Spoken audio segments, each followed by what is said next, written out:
మహాశైలారా, ఈ రోజు నేనెంతో సుదినంగా భావిస్తున్నాను. ఒకనాడు నన్ను మెడిసిన్ చదవమని ఆశీర్వదించి పంపింది గురూజీ. ఈనాడు నా నర్సింగ్ హోమ్ కి శంకుస్థాపన చేసింది ఆ మహానీయుడే. వారి ఆశీస్సులతో త్వరలోనే ఒక క్యాన్సర్ హాస్పిటల్ కట్టాలని నా చిరకాల వాంఛ.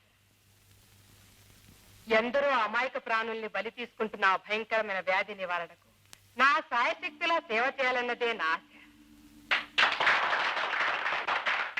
గురూజీ దయ వలన త్వరలోనే ఆ కోరిక నెరవేరుతుందని ఆశిస్తున్నాను. లక్షలాది మందిని బలి తీసుకుంటున్న ఈ క్యాన్సర్ వ్యాధి నివారణకు డాక్టర్ సరోజినీదేవి పూనుకోవడం హర్షదాయకమైన విషయం. God bless you my child. ఆర్తుల సేవే పరమాత్ముని సేవ. భగవంతుడు ఖరీదైన గుళ్లలోనూ ధనవంతుల ఇళ్లలోనూ ఉండడు, పేదసాదల గుండెల్లో ఉంటాడు. ఆ దరిద్ర నారాయణుల సేవకు పూనుకున్న ఈమెకు ఈశ్వరానుగ్రహం తప్పక లభిస్తుంది. ఈ కార్యక్రమానికి గాను మా ఆశ్రమం తరఫున 50,000 రూపాయల విరాళాన్ని ప్రకటిస్తున్నాను. సహృదయులైన వ్యక్తులు ముందుకు వచ్చి ఇతోధికంగా ధన సహాయం చేయవలసిందిగా ప్రార్థిస్తున్నాను. It is for a cause more divine and more human. Your contribution goes to a long way. Perhaps your golden hand can save a man from the clutches of this deadly disease. మృత్యుముఖంలో నిలబడి ఉన్న తల్లిదండ్రులు భయభ్రాంతులై అశక్తులై చూస్తున్న బిడ్డల్ని ఒక్క క్షణం తలుచుకోండి.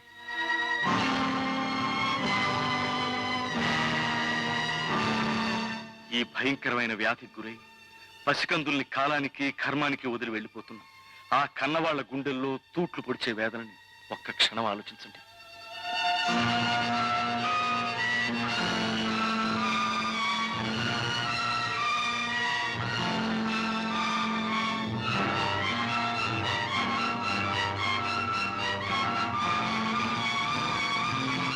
మీ వెంటరాని డబ్బుని ఒక మంచి పనికి ఉపయోగించామన్న తృప్తి ఆనందం మరొకటి ఉండదు. ఉదారులైన దాతలు ఈ ప్రణాళికకు యథాశక్తి సాయం చేయాలని విజ్ఞప్తి చేస్తున్నాను. తమసో మా జ్యోతిర్గమయ సర్వే జనా సుఖినో భవంతు.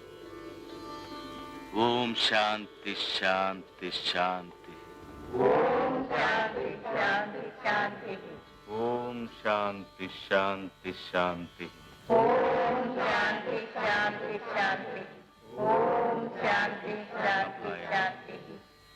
ఒక క్షణం కూర్చోండి ప్లీజ్.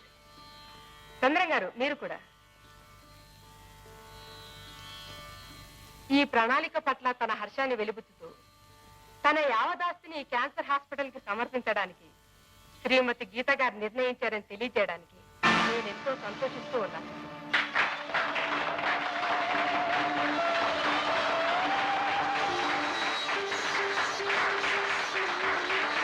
ఆవిడే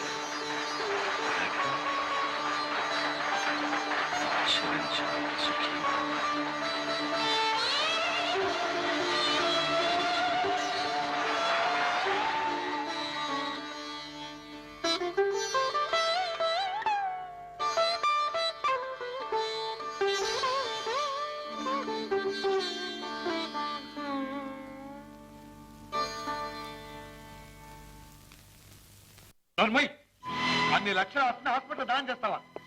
ఏ అక్కడికి వచ్చిన వాళ్ళందరూ ఆస్తి లేని వాళ్ళనా ఇవ్వలేని వాళ్ళనా? నువ్వు ఒక్కదానివే పెద్ద గొప్పగా ఉన్నదంతా వదులుకోవడానికి.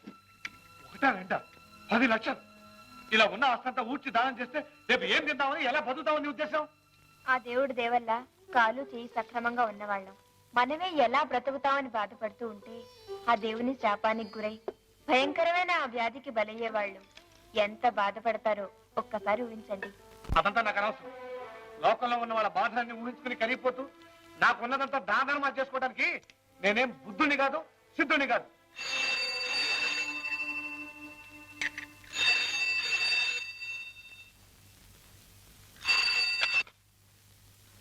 హలో హలో నేనేనండి మాట్లాడుతుంది. బ్రదర్ మాట్లాడతారా? ఇవ్వండి. భర్త నాన్న గౌరవం ఏమాత్రం ఉందా నీకు? హలో హలో హలో హలో నమస్కారం అండి. నమస్కారం. అవునండి, నా వైపే పూర్తిగా డొనేట్ చేశారు, కంప్లీట్ గా. I'm really proud of her. Thank you so much. మీ ఇష్టం వచ్చినట్టు నిర్ణయాలు తీసుకుని ఇలా 10 మందిలో పేరు తెచ్చుకోవాలే కదా ఈ దాన ధర్మాలు చేసింది. నేను ఈ పని చేసినందుకు మీరు నన్ను మెచ్చుకుంటారనుకున్నాను గాని ఇలా నొచ్చుకుంటారనుకుంటే ఏ ఎవరికున్నది ఆ బాధ? జేబులో ₹1,00,000 ఉన్నవాడు కూడా ఒక్క పావలా కాసు కింద దారిపడితే వంగి తీసుకుంటాడే, అటువంటిది 10 లక్షలు. 10 ఏంటండి? ఇందాక నుంచి చూస్తున్నాను డబ్బు డబ్బు డబ్బు. ఏ పుడితేనే లక్షలు వెనకేసుకు పుట్టావా? ఇప్పుడు చేజారిపోయిందని బాధపడ్డానికి? మనుషుల్ని రాక్షసుని చేసేది, రక్త సంబంధాలు కూడా తెంచేసేది ఈ పాపిష్టి డబ్బేనండి. అసలు ఆ డబ్బంటే ఎందుకు మీకంత వ్యామోహం? మనిషిని బ్రతికించేదే డబ్బు కనుక, చచ్చే క్షణం దాకా ప్రతి నిమిషం మనిషికి డబ్బుతో అవసరం ఉంది కనుక. అంటే ఒక్క ప్రశ్నకు జవాబు చెప్పండి. మీరు తాళి కట్టింది నాక, నా వెనుకున్న ఆస్తిపాస్తులకా? ఆస్తిపాస్తులున్న నీకు పెళ్ళై ఏడాది తిరగకుండా ఏ భోగభాగ్యాలు అనుభవించకుండా ఉన్న ఆస్తంతా నువ్వు ఇలా దాన ధర్మాలు చేస్తావని ఊహించుంటే నన్ను చేసుకునేవారు కాదు. నాకంటే ఆస్తిపాస్తులున్న మరో ఆడపిల్ల మీద వల విసిరేవారు. అవునా? హ. నన్నుగా ప్రేమించే మనిషి నాకు ఎదురయ్యాడన్న ఆనందం ఇంత త్వరగా ఎగిరిపోతుంది అనుకోలేదండి.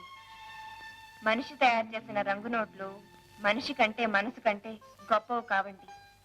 పోయాక మన తగలపెట్టేది నోట్ల కట్ల మీద కాదు, కట్టెల మీద.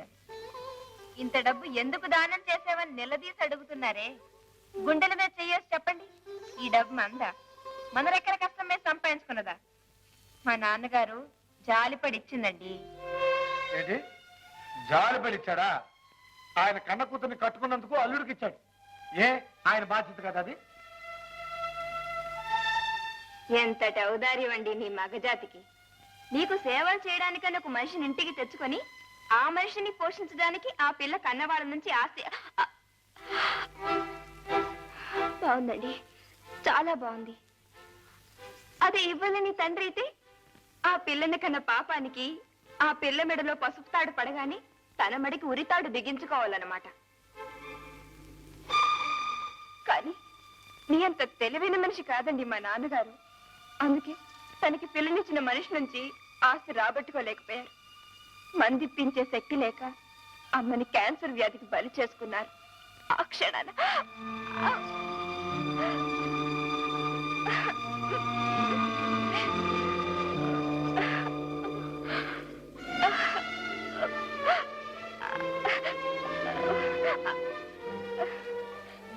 క్షణాన అమ్మ కళ్ళల్లో కనిపించిన బాధని, బ్రతకాలన్న కోరికని నేను మర్చిపోలేనండి. కేవలం డబ్బు లేకపోవడం మూలనే అమ్మని దూరం చేసుకున్న నేను నాలా మరే బిడ్డ తన తల్లికి దూరం కాకూడదన్న ఉద్దేశంతో ఈ పని చేయడం తప్ప చెప్పండి? అమ్మా,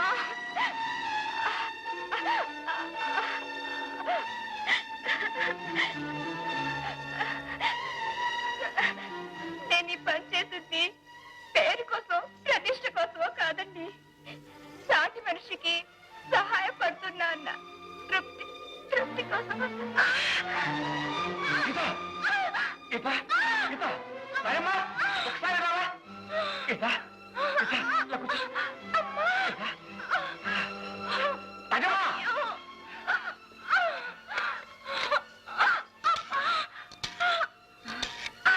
అమ్మగారు, అమ్మగారు బయలుదేరమ్మా.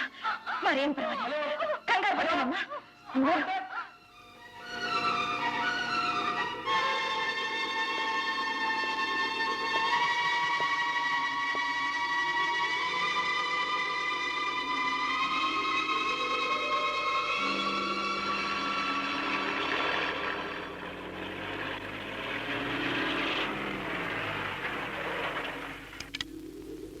ఏమయ్యా చంద్రం, డాక్టర్ వచ్చిందా? అదేమిటయ్యా, మీ ఆవిడ పురుటి నొప్పులు పడుతుంటే నువ్వు బాధపడుతున్నావు? ఓహో, పిల్లాడు పుట్టుకొస్తే ఖర్చు పెరుగుతుందేనా? అయ్యో రాత. అప్పుడే ఏమైందయ్యా, రేపు వరుసనే 10 మంది పుట్టుకురారు. వాళ్ళకి పాల డబ్బాలు కొనాలి, బట్టలు కొనాలి, చదువులు చెప్పించాలి, పెళ్లిళ్ళు చెయ్యాలి. ముందుందయ్యా ముసళ్ళ పండగ. అప్పుడే ఏమైందయ్యా, రేపు వరుసనే 10 మంది పుట్టుకురారు. వాళ్ళకి పాల డబ్బాలు కొనాలి, బట్టలు కొనాలి, చదువులు చెప్పించాలి, పెళ్లిళ్ళు చెయ్యాలి. ముందుందయ్యా ముసళ్ళ పండగ.